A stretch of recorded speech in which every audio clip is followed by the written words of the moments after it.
Hi, and welcome to today's 4-Minute Mark.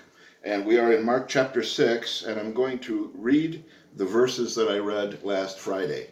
And we're going to pick up on a couple things here. Jesus left there and went to his hometown, accompanied by his disciples.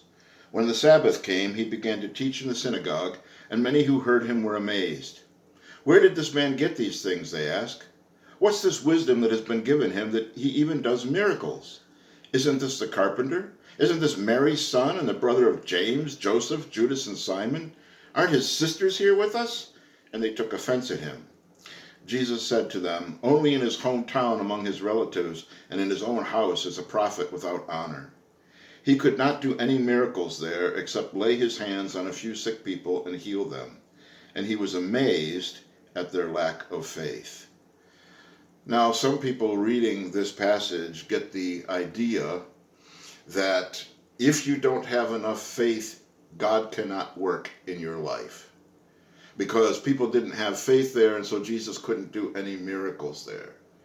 And these are the kind of people who tell sick people, if only you had enough faith, then you'd be healed. But when you take the Bible as a whole, which you always must do, you realize that there are plenty of times that God reached out to people who had zip faith and changed their lives. God brought you into his church, made you a Christian when you didn't have any faith. He gave you that faith in order to have you become a Christian. And if you've listened to any of my Ask Pastor Steves, you know we dealt with the idea that God's existence and his power depends on us and our faith, and we saw that that's just not biblical. It's the other way around. Our existence depends on God. So why couldn't Jesus do any miracles here? Because of their lack of faith. Well, look at it this way. Would you want to do things for people who mistrusted you, who made fun of you, who questioned your every move? Would you be motivated to help them? No. Well, God is the same way. Now, God is often merciful, as the Gospel of Matthew says. He sends the rain on the just and the unjust alike. He does good things to people who have no use for him, but he doesn't always do that. And here, there's a judgment going on. You do not believe, therefore, God is not going to demonstrate his power to you. It's not that God couldn't, if he wanted to, but it's, no, I am not going to do that for you.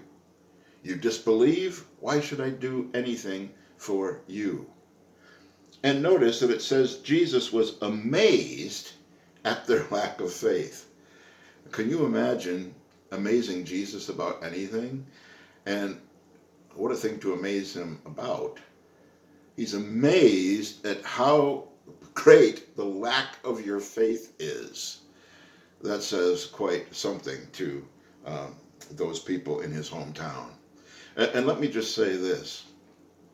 Do not dismiss people in your hometown who have been touched by God and who have been gifted by God. Don't say, well, I remember their past.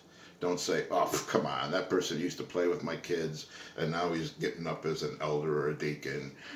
No, don't be like one of those who refuse to give prophets honor in their own hometowns. Okay, that's it for today, and we will see you tomorrow. Bye-bye.